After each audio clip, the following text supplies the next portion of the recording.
Good afternoon, everyone. My name is Carl Alonzo. I am now standing in front of you, and I'm a little bit of nervous because this is not really my comfort zone, but it leaves me no choice but to do it. One thing about myself is that I like basketball.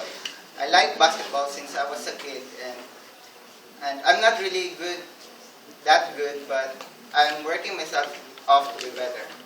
And for me, basketball is not just a sport, but it is also a lifestyle, a part of my life where I can find happiness and excitement. It is also a good form of exercise and a good stress reliever.